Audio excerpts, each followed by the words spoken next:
신약성경 312쪽 에베소서 2장 11절에서 12절까지 말씀입니다. 함께 봉독합니다. 시작. 그러므로 생각하라. 너희는 그때 육체로는 이방인이요 손으로 육체에 행한 할례를 받은 무리라 칭하는 자들로부터 할례를 받지 않는 무리라 칭함을 받는 자들이라. 그때 너희는 그리스도 밖에 있었고 이스라엘 나라 밖의 사람이라. 약속의 언약들에 대하여는 외인이요 세상에서 소망이 없고 하나님도 없는 자이더니 이제는 전에 멀리 있던 너희가 그리스도 예수 안에서 그리스도의 피로 가까워졌느니라. 그는 우리의 화평이신지라. 둘로 하나를 만드사 원수된 것 곧 중간에 막힌 담을 자기 육체로 허시고 법조문으로 된 계명의 율법을 폐하셨으니 이는 이 둘로 자기 안에서 한 새 사람을 지어 화평하게 하시고 또 십자가로 이 둘을 한 몸으로 하나님과 화목하게 하려 하심이라. 원수된 것을 십자가로 소멸하시고 또 오셔서 먼 데 있는 너희에게 평안을 전하시고 가까운 데 있는 자들에게 평안을 전하셨으니 이는 그로 말미암아 우리 둘이 한 성령 안에서 아버지께 나아감을 얻게 하려 하심이라. 그러므로 이제부터 너희는 외인도 아니요 나그네도 아니요 오직 성도들과 동일한 시민이요 하나님의 권속이라. 너희는 사도들과 선지자들의 터 위에 세우심을 입은 자라. 그리스도 예수께서 친히 모퉁이 돌이 되셨느니라.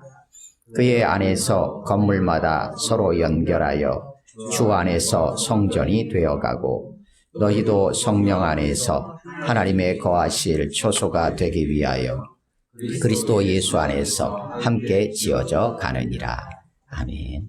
14절에서 18절 말씀을 중심으로 3, 4분 정도 각자 묵상하겠습니다. 네, 거기까지 보시겠습니다. 에베소서 1장 3절에서 14절을 통해 그리스도 예수 안에서 하나님께서 무슨 일을 행하셨고 그것이 우리에게는 어떤 일로 어떤 복으로 다가왔는지 찬양을 드렸습니다. 그리고 그 구체적인 내용들이 우리의 삶에 있어서 어떤 변화가 있었는지를 오늘 2장을 통해서 보여주고 있습니다. 2장 1절에서 10절까지는 우리는 허물과 죄로 죽어 있었던 자들이다. 그런데 하나님께서 그리스도와 함께 살리셨다라는 것들을 그래서 우리가 선한 일 가운데서 이제 행하도록 그렇게 살리셨다라는 내용이었습니다. 11절에서 22절은 그런데 우리 개개인 개별적으로 뿐만 아니라 공동체적으로도 둘을 하나 되게 하셔서 정말 새로운 공동체로 하나님께서 하나의 몸으로 하나님께 가까워지게 하셨다라는 내용을 기록을 합니다. 지난주에 이어서 오늘 같이 말씀을 나누는데요. 오늘 11절에서 22절까지 본문 11절에서 12절을 통해서 그때 전에는 너희가 어떤 자들이었는가? 이방인이었다. 유대인을 제외하면 다 이방인이었어요. 그러니까 우리도 뭐 어찌 보면 이방인에 속하죠. 그리고 그리스도 밖에 있었다. 1장에서 계속 하나님을 찬양하면서 등장했던 중요한 문구가 뭐냐면 그리스도 안에서입니다. 그러니까 그리스도 안에서 하나님께서 우리를 살리신 거고 그리스도 안에서 우리가 속량을 받은 거고 그래서 그리스도 안에서였는데 우리는 전에 허물과 죄로 죽어 있었던 상태였고 또 이방인일 때는 우리는 그리스도 밖에 있었던 자다. 하지만 13절에서 그러나 이제 그리스도 예수 안에서 그리스도의 피로 가까워졌다라는 얘기를 했어요. 그런데 이것이 어떻게 그렇게 가능해졌냐라는 왜냐하면 하면서 14절부터 이유를 설명합니다. 그것은 그가 우리의 화평이시기 때문이다 라는 얘기를 14절에서 16절까지 합니다. 그러니까 그리스도가 우리의 화평이시기 때문에 그 그리스도 예수 안에서 그리스도의 피로 가까워질 수가 있었다라는 얘기를 해요. 그러면 그리스도께서 그분이 우리의 화평이시면 그걸로 그냥 화평이야 라는 걸로 끝나느냐? 그렇지 않다. 그분이 그러기 때문에 17절 18절 오셔서 평안을 전하셨다 라는 얘기예요. 결과적으로 그 일로 인해서 19절에서 22절까지 우리가 하나님의 권속 가족이 되었다라는 내용이 오늘 본문 전체의 흐름입니다. 지난주까지 13절 말씀을 나눴고요. 그러나 이제 그리스도 예수 안에서 그리스도의 피로 가까워졌는데 이것이 어떻게 가능했냐? 왜냐하면 하면서 14절에 기록합니다. 14절 같이 읽습니다. 시작. 그는 우리의 화평이신지라 돌로 하나를 만드사 원수된 것 곧 중간에 막힌 담을 자기 육체로 허시고 15절 법조문으로 된 계명의 율법을 폐하셨으니 이는 이 둘로 자기 안에서 한 세 사람을 지어 화평하게 하시고 아멘. 14절에서 16절까지는 13절에 가까워지게 되었는데 왜 그렇게 되었느냐? 왜냐하면 그가 그리스도가 우리의 화평이시기 때문입니다 라는 내용이에요. 근데 그분은 어떤 분이시냐 라는 내용을 14절에서 15절 상반절에서 설명을 합니다. 그분은 둘로 하나를 만드신 분이다 라고 설명해요. 둘을 하나로 만드신 분이다. 그래서 결과적으로 둘을 하나로 만드셔서 어떻게 하시려고 했느냐라는 내용이 15절 하반절부터 16절까지 두 가지 목적을 설명해 주고 있습니다. 그래서 14절에 둘로 하나를 만드신 분인데 이거를 세 가지로 설명을 합니다. 하나는 둘로 하나를 만드신 분이다. 그럼 구체적으로 둘로 하나를 만드시기 위해서 어떻게 했느냐? 원수된 것, 여기는 사실 원문상에서 해석은 다양하게 있기 때문에 어려운 부분이에요. 근데 이제 일단 우리 개역개정 번역을 따르겠습니다. 그래서 원수된 것, 곧 중간에 막힌 담을 자기 육체로 허셨다라는 거예요. 헤롯 성전 안에는 성전이 있고 바깥으로 성전이 담이 쳐져 있었어요. 보통 1.3m, 1.34m 정도 되는 높이의 담이 성전을 쫙 둘러싸고 있어요. 그래서 성전 안으로 들어가면 여인의 뜰이라고 하는 뜰이 있고 그 뜰을 지나가지고 안으로 들어가면 제사장들이 제단에서 제사를 드리는 또 이스라엘의 뜰이라고도 하고 제사장의 뜰이라고 하는 성전 그 성소 안으로 들어가게 돼 있어요. 그래서 성전을 1.34m 정도 되는 이 담이 둘러쳐져 있어요. 근데 이방인들 어떠냐? 그 안으로 들어갈 수가 없었어요. 그러니까 이스라엘과 유대인과 이방인 사이에는 그 담이 쳐져 있어서 안으로 들어갈 수가 없었어요. 그런데 이 담을 어떻게 하느냐? 허셨다라는 얘기예요. 허셨다. 근데 그 담을 허셨다라는 것이 어떤 의미일까? 그 담이 무엇에 기초한 것인가? 라는 내용을 15절 상반절에서 조금 더 설명합니다. 법조문으로 된 계명의 율법을 폐하셨다. 이렇게 돼 있어요. 그러니까 구약에 있는 이것도 여러 가지 이해들이 있지만 구약의 성경에 있는 모든 율법들을 그냥 다 무시하고 다 없앴다라는 의미라기보다는 중간에 막힌 담을 허시는 것과 관련돼서 그러니까 그 막힌 담을 통해서 유대인과 이방인을 구별을 했어요. 그러니까 하나님 앞에 나아가기 위해 그 담이 쳐져 있었고 그 담이라는 것이 율법 안에서 어찌 보면 제사 의식과도 관련된 거고 하나님 앞에 나아가기 위한 어찌 보면 거룩한 백성으로 택함받은 자로서 할례를 행하는 것과 또 관련된 부분일 수 있고요. 다양하게 법조문으로 된 그런 계명의 율법을 폐함으로써 담을 자기 육체로 허셨다라는 얘기예요. 그래서 어떻게 했느냐? 둘로 하나를 만드신 분, 그분이 바로 우리의 평화이시다라는 내용이에요. 그렇기 때문에 이제 바로 그 그리스도 예수 안에서 그 그리스도의 피로 하나님께 가까워졌다라는 말씀을 하고 있습니다. 오늘 본문에서 예수님께서 자기 육체로 허셨다라는 것은 십자가의 죽으심을 의미하게 되고요. 그래서 어떻게 됐느냐? 결국은 이것을 하신 목적이 뭐냐라는 게 15절 중반부터 있습니다. 이는부터 16절까지 같이 읽습니다. 시작. 이는 이 둘로 자기 안에서 한 세 사람을 지어 화평하게 하시고 또 십자가로 이 둘을 한 몸으로 하나님과 화목하게 하려 하심이라. 원수된 것을 십자가로 소멸하시고 아멘. 예수님이 우리의 평화예요. 구약의 히브리어로 표현한다면 샬롬이라고 이해를 하시면 됩니다. 그래서 오늘 본문에 등장하는 화평 혹은 17절에 나와 있는 평안은 다 같은 단어입니다. 그래서 예수님이 우리의 참된 진정한 샬롬, 화평이세요. 그래서 그분이 우리의 화평이 되셔서 무엇을 하셨는가? 무엇을 하시기 위해서 자기 육체로 중간에 담을 허시고 둘로 하나를 만드셨는가? 라고 한다면 두 가지 목적을 제시하고 있어요. 하나는 뭐냐면 이 둘로 자기 안에서 하나의 새로운 사람을 창조하시기 위함이다. 라는 거예요. 둘로 나눠져 있어서 이방인이든 유대인이든 이렇게 크게 구분이 되어 있어요. 율법에 기초하여서 이방인과 유대인으로 구분이 되어 있었는데 이 둘을 어떻게 하느냐?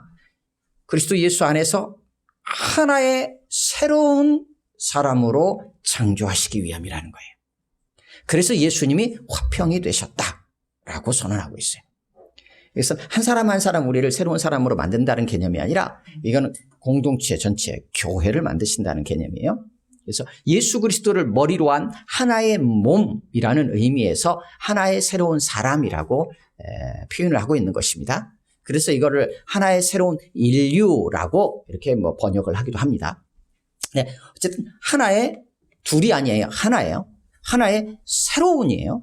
예전에 있었던 것이 이렇게 두 개 그냥 이렇게 붙여놓은 게 아니라 전혀 새로운 어떤 사람으로 창조하셨다라는 얘기. 그래서 화평을 이룬 거예요. 화평을 이룬 새로운 하나의 사람으로 창조하셨어요. 그것이 그리스도 예수 안에서 가능했다는 얘기예요. 이거는 1차적으로 이방인과 유대인을 하나로 했다라는 거예요. 이것을 조금 더 우리가 확대해서 우리의 삶에 한번 생각해 본다면, 확장해서 적용한다면, 이방인과 유대인이라고 율법 안에서 구분되었던 이들까지도 둘을 하나로 해서 새로운 한 사람을 창조하셨다면 그 외에 다른 어떤 나누어진 것들도 당연히 그리스도 예수 안에서는 모두가 다 하나로 새롭게 지어질 수 있다는 것을 의미하기도 해요.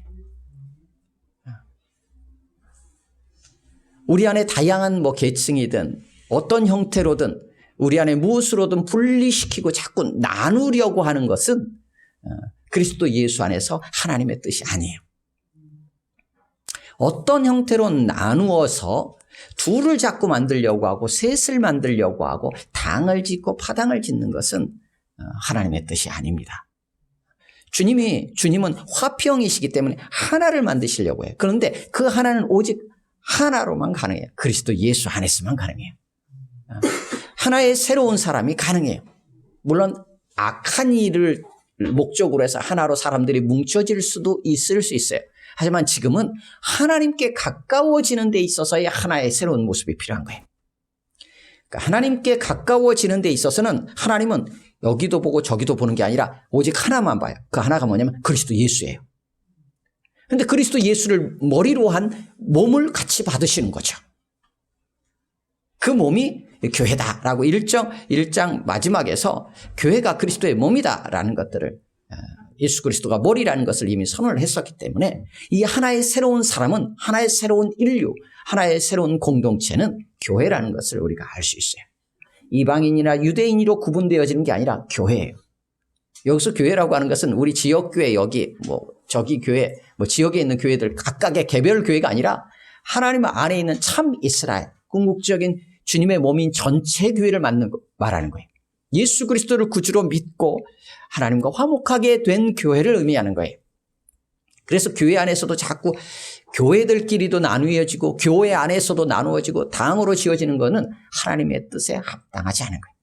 그래서 하나의 새로운 사람, 그런 공동체를 하나님이 창조하신 거예요. 그것이 그리스도 예수 안에서 가능하다라는 것입니다. 다시 말하면 그리스도 예수 밖에서는 불가능하다라는 거예요. 그러면 어떻게든 우리는 화평을 이루는 방향으로 우리의 삶에 힘써야 되는 것이 마땅하죠. 그래서 뒤쪽으로 넘어가면 에베소 뒤쪽으로 넘어가면 평안에 매는 줄로 성령이 하나 되게 하신 것을 힘써 지키라라고 권면을 합니다. 그러니까 하나 된 것을 지키는 방향으로 나아가야 돼요.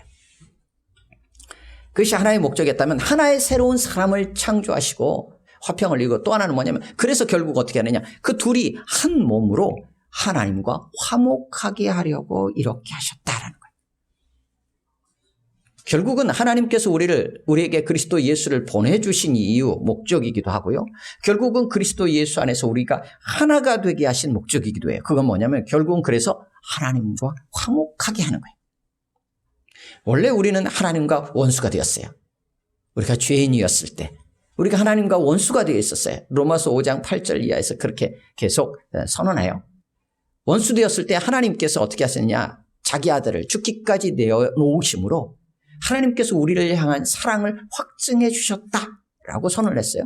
그럼 그 사랑이 어떻게 확증이 되고 그 사랑이 무엇일까라고 했을 때 이어서 로마서 5장 10절에서는 우리가 하나님과 원수되어 있었는데 결국은 어떻게 됐느냐? 예수 그리스도로 말미암아 하나님과 화목하게 되었다라고 선언합니다.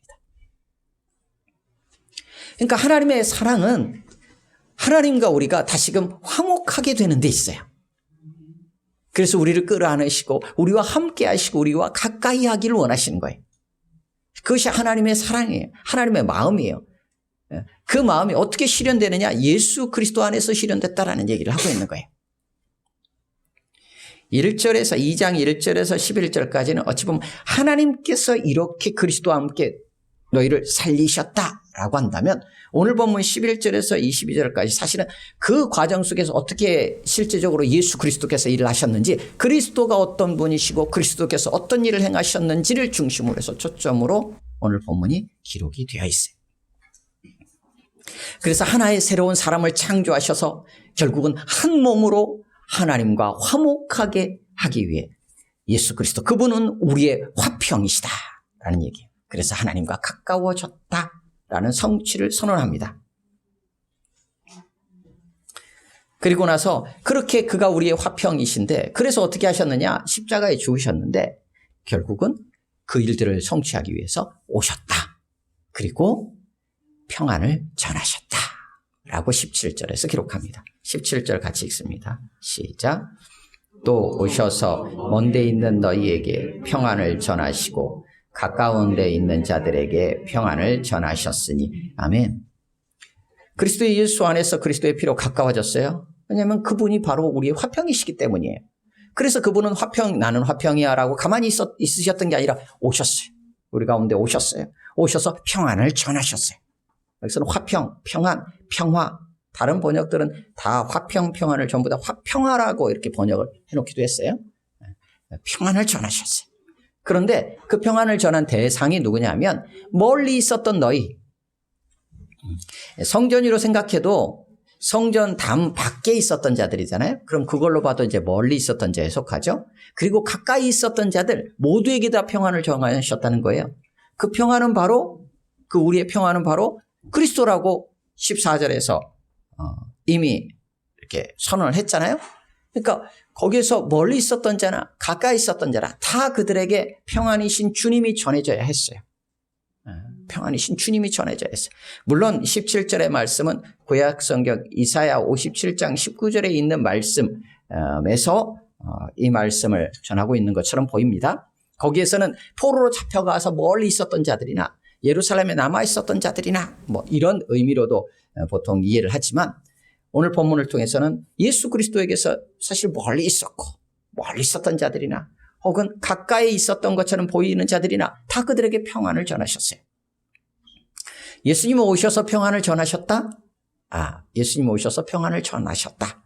그런데 예수님이 평안이시라고 그랬잖아요. 평안이신 예수님이 평안을 전하셨어요. 어떻게 전하셨죠? 최종적으로는 오늘 본문 14절 15절에 있는 것처럼 자기 육체로 십자가로 그 일들을 성취하셨지만 이 땅에 오셔서 이 땅에서 사역하시고 이 땅에서 우리와 함께 사시며 동행하시면서 그러면서 우리 가운데 자신을 보여주신 거예요. 이게 평안을 전하는 거예요.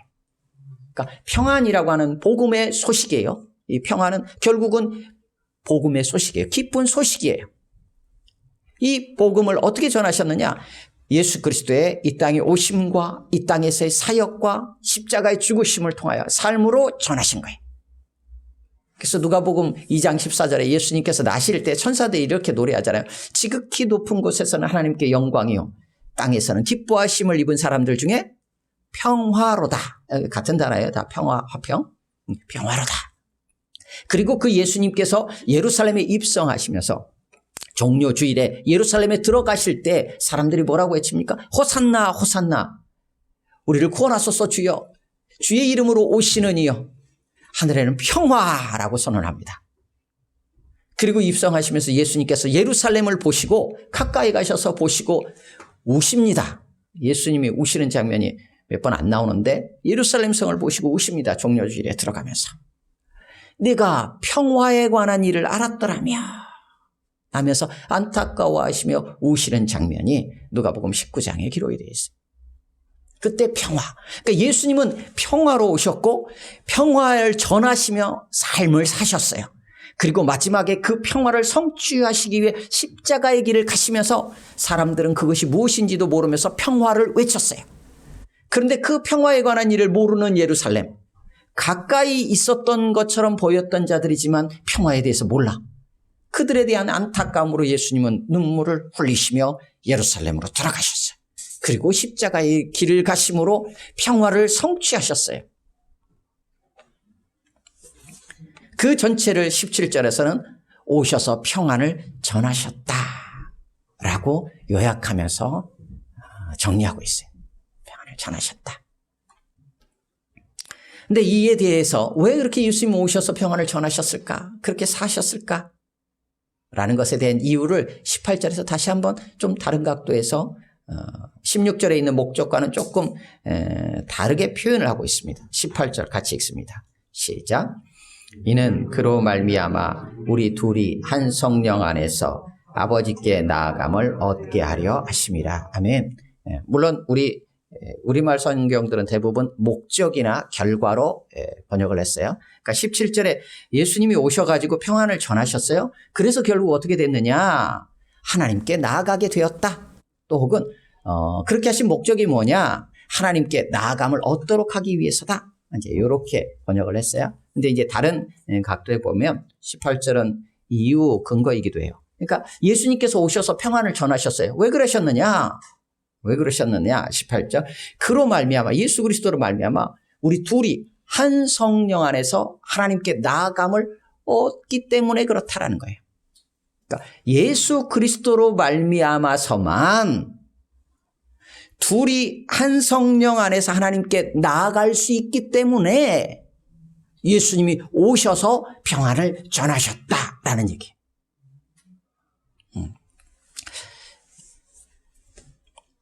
예수님이 왜 오셨는가? 예수님이 아니고서는 둘이 한 성령 안에서 하나님께 나아갈 수 없기 때문이에요. 그래서 오신 거예요. 바꿔 말하면 예수님을 통해서만 하나님께 나아갈 수 있기 때문에 예수님이 이 땅에 오셔서 기꺼이 인간의 몸으로 오셔서 이 땅에서 사역하시고 십자가의 길을 가셨다라는 얘기예요. 그 얘기를 하고 있습니다. 말씀을 정리하겠습니다. 우리는 그리스도 밖에 있었던 자들이에요. 그리스도 없이 살았던 자들입니다. 그런데 하나님은 우리를 사랑하시고 하나님과 화목하게 하고 하나님께 가까이 나오도록 해서 우리를 구원하기 원하셨어요. 근데 그것은 어떻게 가능하냐? 오직 그리스도로만 가능한 거예요. 그래서 그리스도를 이 땅에 보내셨고 그리스도께서는 이 땅에 오셨어요. 그러기에 하나님과 우리 사이를 화목하게 하시는 그분이 바로 화평 샬롬이세요. 뿐만 아니라 하나님께 나아가기 위해서는 오직 그리스도의 몸이 되어야만 가능해요. 내가 갈 수 있는 게 아니라 그리스도를 받으세요. 하나님은. 우리는 허물과 죄로 죽은 자들이요 죄인이기 때문에 우리가 나는 깨끗해졌어 하고 하나님 밖에 나갈 수 있는 게 아니라 그리스도에게 붙어 있어야 돼요. 그러니까 예수 그리스도가 머리시고 예수 그리스도의 몸으로서만 하나님 앞에 나갈 수 있어요. 하나님과 화목할 수 있어요. 그래서 예수님께서 어떻게 하셨냐? 오셔가지고 다른 모든 것들을 다 폐하셨어요. 다른 걸로는 하나님 앞에 나갈 수 없으니까 유대인, 이방인을 구분하는 어떤 성전의 담이라든지 이런 거 다 허무셨어요. 그것과 관련된 제사라든지 율법이라든지 이런 것도 다 폐하셨어요.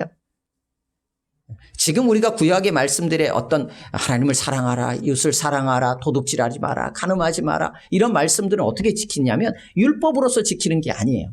율법으로서 지키는 게 아니라 주님의 몸으로서 이제 하나님께 가까이 나아간 자로서 지키는 거예요. 그냥 하나의 율법의 계명으로 지키는 차원이 아니에요. 그렇게 그리스도께서 이 땅에 오셔서 십자가의 죽으심으로 화평 평화를 성취하셨기에 그리스도 예수 안에서 우리는 한 몸으로 새롭게 창조되었어요. 고린도후서 5장 17절에 이전 것은 지나갔으니 보라 새 것이 되었도다. 겉은 뭐 똑같아 보이죠? 그런데 그리스도의 몸으로 새롭게 된 거예요. 우리의 머리는 예수 그리스도세요. 새로운 피조물이라는 이 고백이 우리 안에 필요해요. 새로운 피조물로 새롭게 창조되었기에 다른 것들을 자꾸 나누게 하고 화평을 깨는 모든 것들을 우리는 경계하고 화평케 하고 한 몸을 이루게 하신 것을 힘써 지켜나가는 게 필요합니다. 그렇게 함께 한 몸으로 한 성령 안에서 하나님 앞에 나아감을 우리는 얻게 되었어요. 예수 그리스도로 말미암아. 그래서 이제 하나님 앞에 마음껏 나와 하나님을 예배할 수 있고 하나님께 나와 하나님의 뜻을 구하며 하나님 앞에 엎드려 기도할 수 있고 하나님 안에서 함께 한 몸 된 서로 간의 성령의 교통하심 가운데 서로 교제하며 함께 나누고 이 땅을 향한 하나님의 마음을 품고 이 땅을 향해 살아갈 수 있게 되었어요. 그래서 우리가 어떤 자들인지 이 시간 다시 한번 우리가 되새기고 그것이 어떻게 가능해졌는지 우리가 잊지 않고 하나님 주신 이 귀한 은혜를 기억하며 감사하며 평안을 화평을 힘써 지키는 아름답고 복된 주님의 하나의 새로운 몸으로 살아갈 수 있기를 주님의 이름으로 축원합니다. 아멘. 함께 기도합니다. 말씀을 기억하면서 예수 그리스도가 우리가 화평이십니다. 그래서 기꺼이 자신을 내어놓으시며 우리를 하나의 새로운 피조물로 하나의 새로운 공동체 교회로 창조하셨습니다. 우리를 그 지체로 불러주심에 감사합니다. 기도하시고요. 그렇게 해서 이제 하나님과 화목하게 하셨습니다. 이제 하나님께 나아갈 수 있도록 예수 그리스도로 말미암아 그것이 가능하도록 오셔서 기꺼이 평안의 삶을 샬롬을 성취하셨습니다. 그것을 성취하기 위해 십자가의 길을 가신 주님을 이 시간 기억하며 감사하시고요. 우리의 삶의 가정에서 또 삶의 자리에서 교회에서 이 세상 가운데 화평을 힘써 행하는 삶을 살아갈 수 있도록 도와달라고 우리 합심으로 1, 2분 정도 같이 기도합니다.